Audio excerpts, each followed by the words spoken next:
How do you begin to believe something that you don't believe when the proof is there? Abraham, it's true. This is the reality. This is what we've got. This is how it's going. My eyes are not deceiving me. My ears are not deceiving me. This is the truth of my reality. How do I create other than that? And we say, you're really upon something important if you're asking that question, because most people offer almost all of their vibration in response to what they are observing. Esther would say to us in the beginning, but Abraham, it's true. It's true. Shouldn't I give my attention to what's true? Isn't that what I've been taught all of my life? And we say, we understand what you're going for here, Esther. But here's the thing. A thing is only true because someone is focused upon it until it became a reality.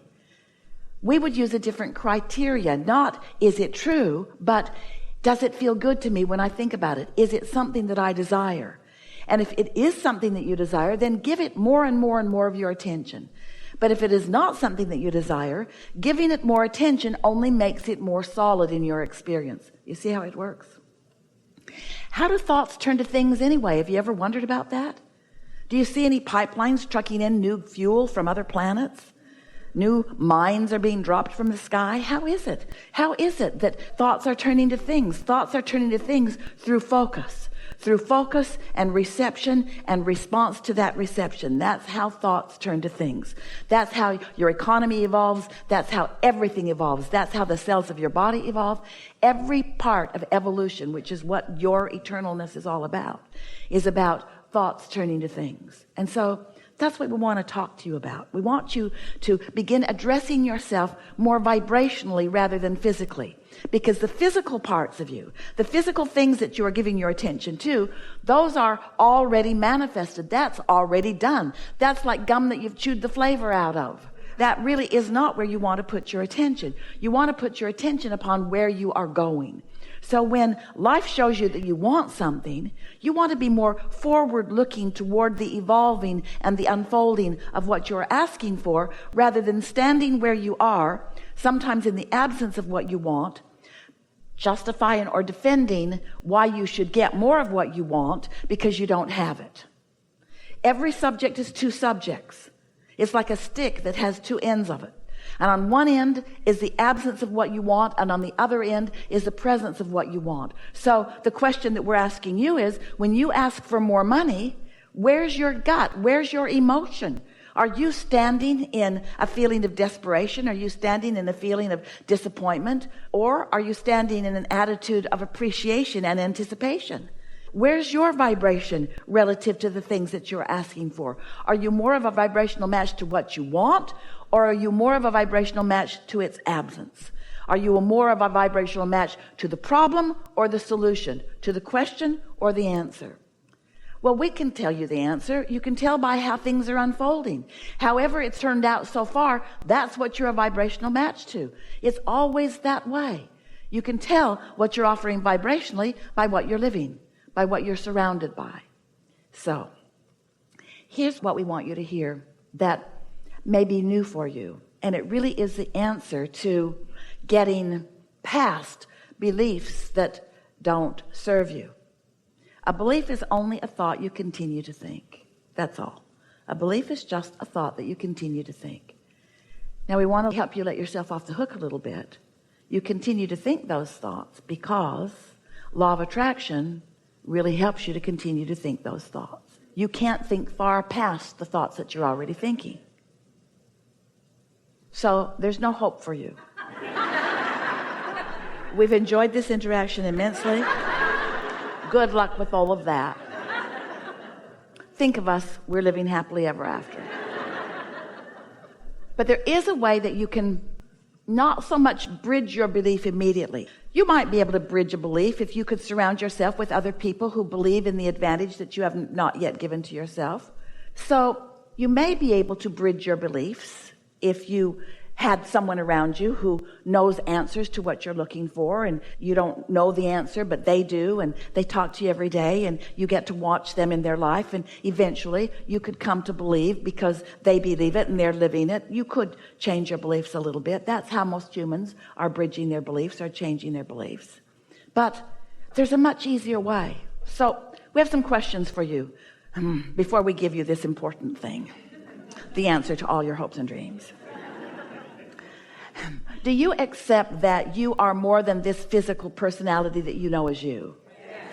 So if this inner being exists, and we promise you your inner being does exist, and since your inner being does exist and your inner being is standing in complete knowing of what you're asking for, in other words, knowing, seeing the vibrational version of it, and knowing that this vibrational version, just like a seed in the ground, can grow to the full manifestation that you're looking at, the seed to the abundance you're looking for, the seed to the physical wellness, the seed to the relationships that you want, the seeds to all things that you have been asking for.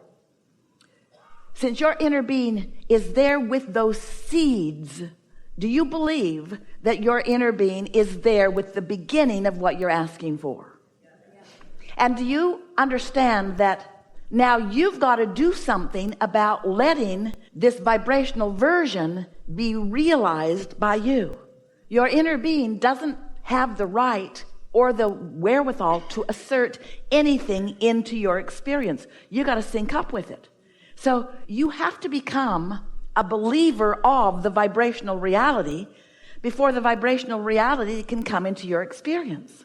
We wrote a whole book about it, a couple of books about the vortex and about how everything you want is there. And so many of you followed us to a certain point, but it became annoying to you. All right, Abraham, I get it. Everything I want is in the vortex, and you want me over there at the doorway of my vortex so that I can get what's in there. But just tell me one thing, Abraham. How do I get the money out of the vortex and into the bank? Enough of this vibrational version already. I'm sort of sick of hearing about the vibrational version. I live in the real world. I want it to come out into the real world where it can be part of my manifestation. And we say, it is already a manifestation, but feel the difference between a manifestation. A manifestation is whatever you're living and feeling in any moment, and every moment is a manifestation, but feel the difference between manifestation and your realization of it. Esther's pen was in her purse. It was there.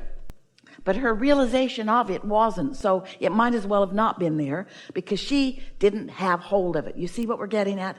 And so much of what you want is just like that pen in Esther's purse. You're walking around with it all day, every day. It's just a reaching in and pulling out. That's all that's required. But because you believe it isn't there, you don't do that. So do you believe that there is a vibrational version of what you want that has progressed in varying degrees, some of it ripe and ready for you to experience?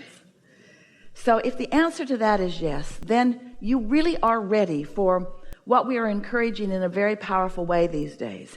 You're ready to deliberately put yourself into the receiving mode where you can receive the impulses about it.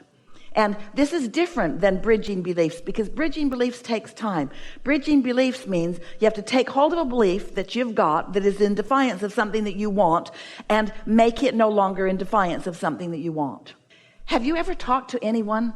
You believe one thing and they believe another thing, and you're talking to each other and you both wish to convince the other. And after an hour or 2 or 3 or 4 or 5 or 6 or 10 or 20 or years of interacting with them about that, they just stand strong in what they believe and you just stand strong in what you believe, and no headway is made in convincing the other. You know about that? You've got that exact thing going on inside of you where I want this, but I want this, but you've got beliefs that keep your desires from being realized by you, and it's unnecessary. So what do you do about it? Do you want to argue with yourself for hours or weeks or months or years? Or would you like a suggestion for a much simpler route? Yes. We thought you'd say that.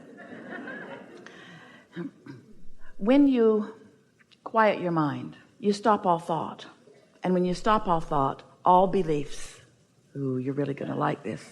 So we're going to start in a different place because we really want you to hear this. Imagine a cork floating on the water. And let's just say that this up here on this surface is alignment with your source, pure positive energy. Now you can hold that cork under the water, and let's call that negative emotion. Let's call that beliefs that don't serve you. But when you let go of it, it's going to bob right back up there to the surface. So when you meditate and you quiet your mind, you bob back up to the surface. And when you bob back up to the surface. When your vibration rises because you're not holding it down with things that your inner being knows are not true.